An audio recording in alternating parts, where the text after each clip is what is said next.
अस्सलाम वालेकुम नाज़रीन, इमाम जनाब एक नए ब्लॉग के साथ मैं हूं खालिद भट्टी। आज के इस ब्लॉग में हम बात करेंगे कि पाकिस्तान की इशराफिया जो है ये किस तरह बाहमी गठजोड़ के जरिए से एक दूसरे की मदद करती है और किस तरह ये गैर कानूनी तौर पे गैर कानूनी इक़दाम, गैर कानूनी सरगर्मियों, गैर कानूनी तरीकों से दौलत के अंबार लगाते हैं और किस तरह एक दूसरे को फैसिलिटेट करते हैं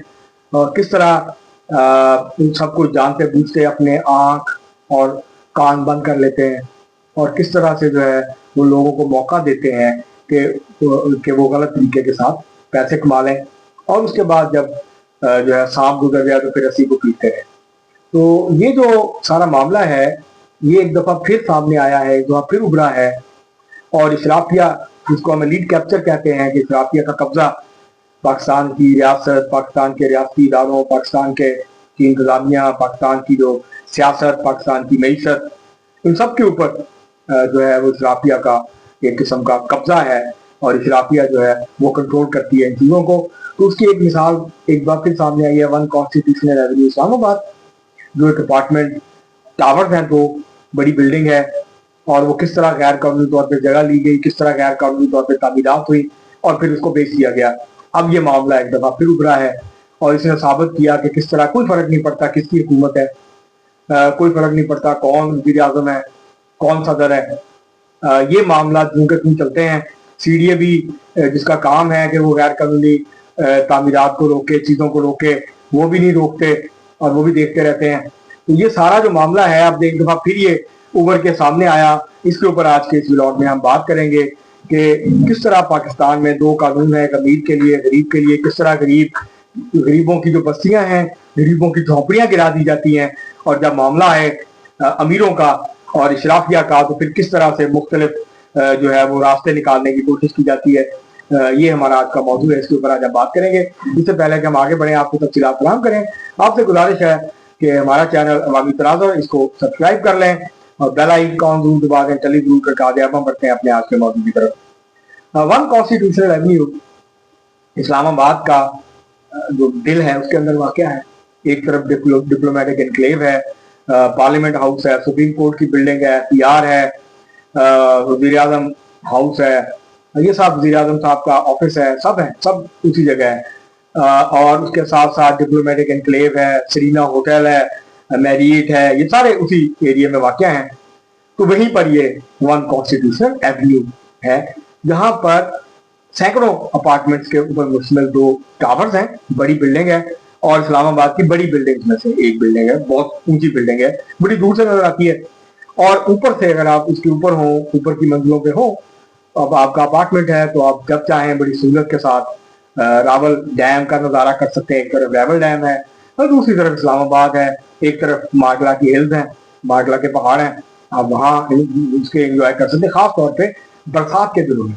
सावन के दिनों में जब बादल नीचे आते हैं तो क्या खूबसूरत मंजर होता है, वहां से देख सकते हैं। जब चाहें अपनी बालकनी में पर्दा हटाएं और आप खिड़की में से देख लें, पूरा इस्लामाबाद नजर आता है, बड़ा खूबसूरत नजारा होता है। और हमारी जो इशराफिया के लोग हैं वो वहाँ बैठ के कॉफी पीते हैं, चाय पीते हैं, ठंडी हवा भी आती रहती है, ताज़ा हवा, ठंडी हवा इस्लामाबाद में। तो ये उन्होंने बनाया। अब ये बना कैसे है कि इस्लामाबाद में एक टेक्सटाइल मिल है, तो उनके मालिक हैं पाशा साहब, हफीज पाशा साहब जो है उन्होंने ये जगह ली, दो पार्टनर उनके और थे, उन्होंने ये जगह ली कि हम यहाँ एक लग्जरी होटल बनाएंगे। तो वो जगह उन्होंने ले ली सीडीए से और उसका 15% जमा करा दिया। 15% जमा करा के उन्होंने पैसे जमा नहीं कराए मुझे। 2000 कुछ अरसे के बाद उन्होंने उस वक्त के जो डायरेक्टर लीगल थे उनसे, कुछ और भी लोग होंगे, उनसे मिलके इसको कन्वर्ट करा लिया और कहा कि हम होटल भी बनाएंगे, साथ हम सर्विस अपार्टमेंट बनाएंगे। और इस तरह से जो होटल बनना था वो होटल कभी नहीं बना, अपार्टमेंट बिल्डिंग बनी, अपार्टमेंट बेच दिए गए। पाकिस्तान के सबसे महंगे अपार्टमेंट्स में से एक है, करोड़ों रुपए का एक अपार्टमेंट। और हमारी इशराफिया के लोगों ने खरीदे, रिटायर्ड जजेस, रिटायर्ड जर्नल, रिटायर्ड अफसरान, सियासतदान, बिजनेसमैन, इन्होंने वो खरीदे। दायरा आम आदमी तो उसके पास से भी नहीं गुजर सकता, तो वो उन्होंने खरीद लिए। अब वो वहां रहना शुरू हो गए और उसके बाद ये मामला चला गया सुप्रीम कोर्ट में और उस वक्त आजाद अदलिया के सुरखेल होते थे चीफ जस्टिस जनाब साकिब निसार साहब। उन्होंने कहा कि हो अच्छा, ये तो होटल बनना था तो ये तो गलत हुआ, लेकिन क्योंकि बन गया तो अब इसको रेगुलराइज कर देते, इसको तहफ़्फ़ुज़ दे देते हैं, क्योंकि उसमें उनके लाडले इमरान खान साहब का भी अपार्टमेंट था। अब इमरान खान साहब ने नहाए सस्ते कीमत पे, जो मार्केट उस वक्त वैल्यू थी उससे कहीं ज्यादा नीचे जाके उनको वो फ्लैट मिला, अपार्टमेंट मिला था, इस तरह और लोगों को भी मिले। तो बहरहाल वो हो गया और चीफ जस्टिस साहब ने कमाल मेहरबानी की। और चीफ ये याद रखिए कि उस वक्त की जो आजाद अदलिया थी, क्योंकि आजकल तो पीटीआई के नजदीक गुलाम अदलिया है, तो उस वक्त की जो उनकी आजाद अदलिया थी वो इतने मेहरबान थी इमरान खान साहब के ऊपर कि उनका बनी गाला का जो घर था, उनका जो महल है, उनका जो वहाँ फार्म हाउस है 350-400 कनाल का, दूसरों को ताने देते हैं ये महलात में रहते हैं, ये फार्म हाउसेस में रहते हैं,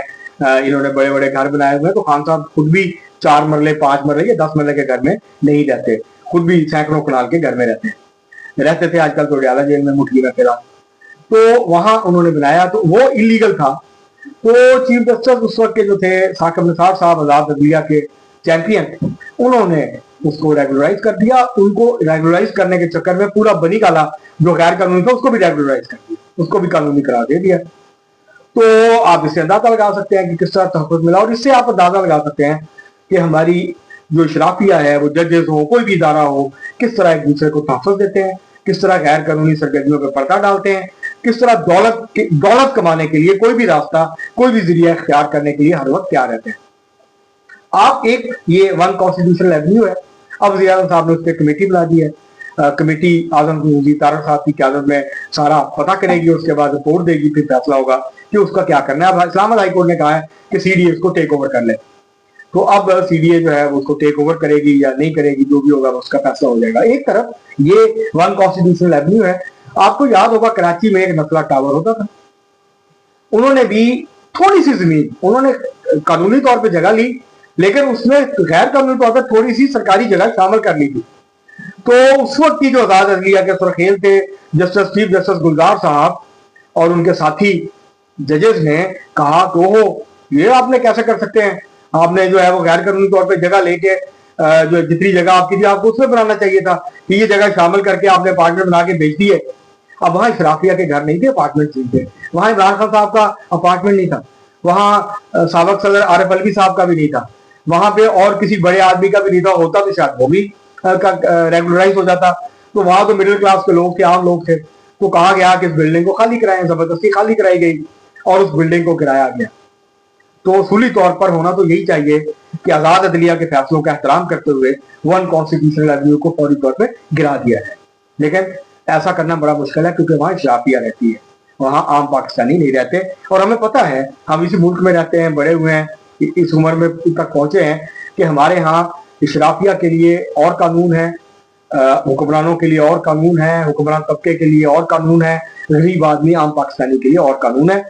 आप इशराफिया के साथ वो थानों में नहीं करते जो आप आम पाकिस्तानियों के साथ करते हैं, आप अदालतों में आम आदमी के साथ जो करते हैं वो इशराफिया के साथ नहीं करते। इधर से दरखास्त देते हैं आप, लेकिन आपका ताल्लुक हकीकी मानों में इशराफिया से होना चाहिए। तो इधर से आप दरखास्त देते हैं, इधर से आपकी दरखास्त मंजूर हो जाती है, फौरी तौर पे केस लग जाता है और कार्रवाई शुरू हो जाती है। आम आदमी एड़ियां रगड़ता है अदालतों के बाहर, उसके जूते जो है वो घर से गिर जाते हैं, लेकिन उसका केस नहीं लगता, लेकिन इशराफिया का फौरी तौर पे रिलीफ मिल जाता है। तो इसलिए ये सिस्टम इशराफिया को अच्छा इसलिए लगता है कि उनके लिए कोई मसला नहीं है, उनको फौरी तौर पे इंसान मिल जाता है इस मुल्क में, आम आदमी को नहीं मिलता, इसलिए उसको बुरा लगता है। तो अब ये मामला ये है कि कमेटी बन गई है और मोहसिन नकवी साहब कह रहे हैं कि ये गैर कानूनी तौर पे हुआ और इनके खिलाफ कार्रवाई होनी चाहिए, बिल्कुल होनी चाहिए, और ये कार्रवाई होनी चाहिए, बिला तमीज होनी चाहिए, बिला तफरीक होनी चाहिए, ये देखे बगैर होना चाहिए सामने कौन है कौन नहीं है। लेकिन बस किसी से अब तक ऐसा ही होता आया है, इशराफिया के लिए कानून और है, आम आदमी पाकिस्तानी के लिए कानून और है। बहरहाल ये टेस्ट केस है पाकिस्तान की रियासत के लिए, हुक्मरानों के लिए, कि वो भी साबित करें कि पाकिस्तान में कानून सबके लिए है और कानून मौजूद है। अगर उस वक्त किसी ने आंखों पे पट्टी बांध ली थी कि रिश्वत लेके या वैसे ताल्लुकात या कोई और दबाव था, तो कम अज कम अब जो इस वक्त सूरत हाल है, ये लोग उसको करेक्ट करने के लिए तैयार हैं, उसकी तस्वीर के लिए तैयार हैं। तो ये इसको एक मिसाल बनाया जाना चाहिए ताकि ये जमीनों के लिए दौलत